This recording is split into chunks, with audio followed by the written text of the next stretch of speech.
Good morning dear student class 8। आज आप लोगों को ट्रांसलेशन है। ट्रांसलेशन में चैप्टर 10 पढ़ना है पास्ट कंटिन्यूअस टेंस।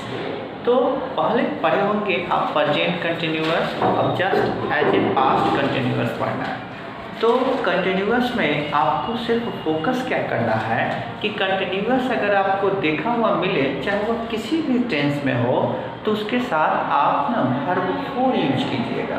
इसीलिए आपको बनाना आसान होगा, आप अंडरस्टैंडिंग अगर करते हैं तो कहा जाता है कि रटने से अच्छा है सबसे अच्छा समझना। आप थोड़ा समझिए और अपने समझ को विकसित कीजिएगा, तो आपको फ़ायदा होगा कि वह लंबे समय तक आपको याद रहेगा। अगर आप उसी चीज़ को रट लेते हैं तो दो तीन दिन बाद आप भूल जाइएगा। इसलिए अच्छे से समझिएगा जो हम बताने जा रहे हैं। तो कंटिन्यूअस कहीं भी आपको मिले, चाहे वह किसी भी टेंस में हो, तो आप समझिएगा कि उसके साथ वर्ब फोर यूज होता है। तो वर्ब फोर क्या होता है? तो वर्ब के साथ अगर आप ing लगाते हैं तो वह वर्ब फोर बनता है। अब देखिए अफर्मेटिव सेंटेंस। अफर्मेटिव सेंटेंस में क्या रूल होता है, निगेटिव में क्या होता है, इंट्रोगेटिव में क्या होता है और इसके इंट्रोगेटिव वर्ड में क्या होता है। इतना ही आपकी समझ डेवलप होनी चाहिए। तो पहले इसको आइडेंटिफाई कैसे करेंगे?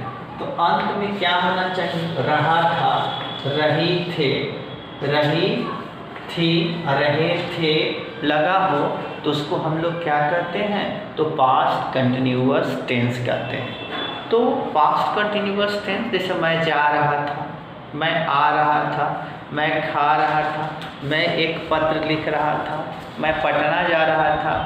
तो इस तरह से अगर आपको मिले कि रहा था, रही थी लगा हुआ, तो आप समझिएगा कि उसको हम लोग पास्ट कंटिन्यूअस टेंस कहते हैं। अब इसके कुछ रूल्स होते हैं बनाने के लिए। जैसे देखिए अफर्मेटिव सेंटेंस में रूल्स क्या होगा? तो सब्जेक्ट प्लस वाज या were plus verb four plus object. तो वाज किसके साथ लगता है और वेयर किसके साथ लगता है, यह आपको समझना होगा। जैसे देखिए आई हो गया, ही हो गया, सी हो गया, ईट हो गया और नेम हो गया। तो कोई सिंगल नेम है, इस सभी के साथ आप वाज यूज कीजिएगा। और उसके बाद जो रेस्ट ऑफ होता है, आप याद रखिएगा कि जो रेस्ट ऑफ होगा, जो बच जाएगा, उसके बाद आप क्या चीज़ का यूज कीजिएगा? तो वेयर का यूज कीजिएगा।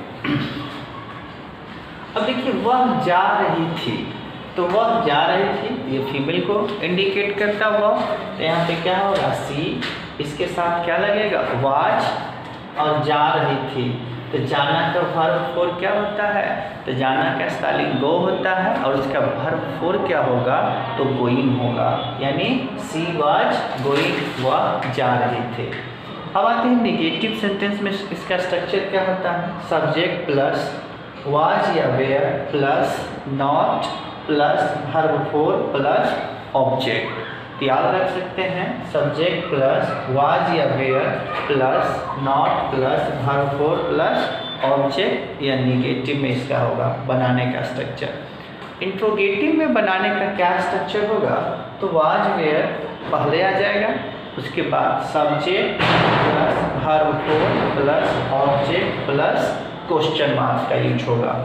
अब इंट्रोगेटिव वर्ड में आप कैसे बनाइएगा?